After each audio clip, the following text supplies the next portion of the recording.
Hello everyone and welcome to Rudy's Retro Intel. On this video I'm going to be talking sort of about this board.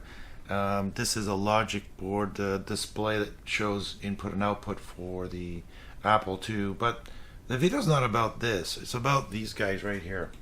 How they tested the board before I could get to it. Anyways, it's a fun little video I put together.